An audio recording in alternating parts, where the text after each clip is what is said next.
Bismillahirrahmanirrahim. Assalamualaikum warahmatullahi wabarakatuh.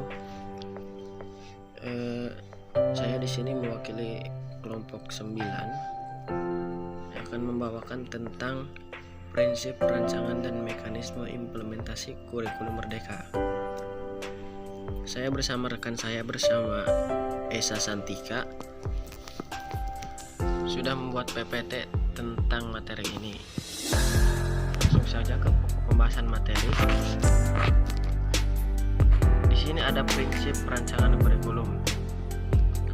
Prinsip rancangan kurikulum perlu ditetapkan sebagai pegangan dalam proses perancangan kurikulum. Prinsip ini digunakan untuk mengambil keputusan terkait dua hal, yaitu rancangan atau desain kurikulum yang akan dipilih dan proses kerja atau metode perancangan kurikulum. Dengan demikian, baik hasil rancangan kurikulum maupun prosesnya perlu memenuhi prinsip-prinsip rancangan kurikulum merdeka. OECD membagi prinsip-prinsip tersebut ke dalam 4 kelompok sesuai ruang lingkup di mana prinsip-prinsip tersebut perlu diaplikasikan. Nah, OECD di sini yaitu The Organization for Economic Cooperation and Development, yaitu organisasi internasional yang berupaya untuk membentuk kebijaksanaan yang mendorong kemakmuran, kesejahteraan, kesempatan, dan kesejahteraan bagi semua pihak.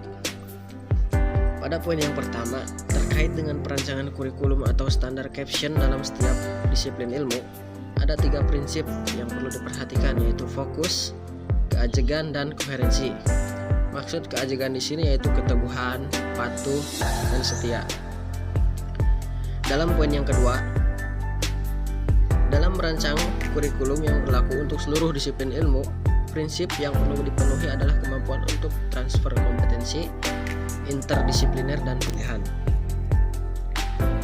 Poin yang ketiga yaitu dalam merancang pelaksanaan kurikulum di level yang lebih makro, prinsip yang dipegang adalah keaslian atau otentisitas, fleksibilitas, dan keselarasan.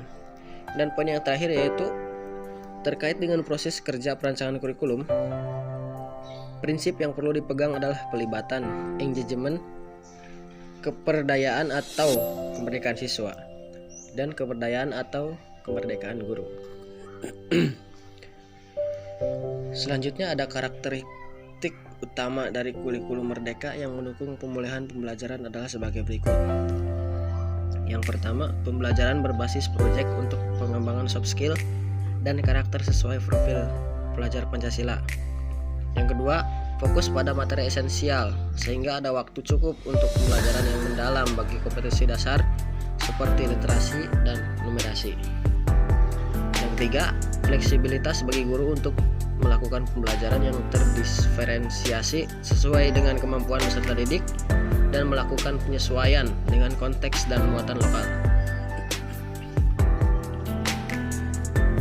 Sebagai bagian dari upaya pemulihan pembelajaran, kurikulum merdeka yang sebelumnya disebut sebagai kurikulum prototype dikembangkan sebagai kerangka kurikulum yang lebih fleksibel, sekaligus berfokus pada materi esensial dan pengembangan karakter dan kompetensi murid. Nah, implementasi kurikulum merdeka, satuan pendidikan yang memilih kurikulum merdeka dapat mengimplementasikannya melalui 3 opsi, yaitu sebagai berikut. Yang pertama, menerapkan beberapa bagian dan prinsip kurikulum merdeka tanpa pengganti kurikulum satuan pendidikan. Misalnya, menerapkan objek penguatan profil pelajar Pancasila sebagai ko-kurikuler atau ekstrakurikuler dengan konsekuensi menambah jam pelajaran.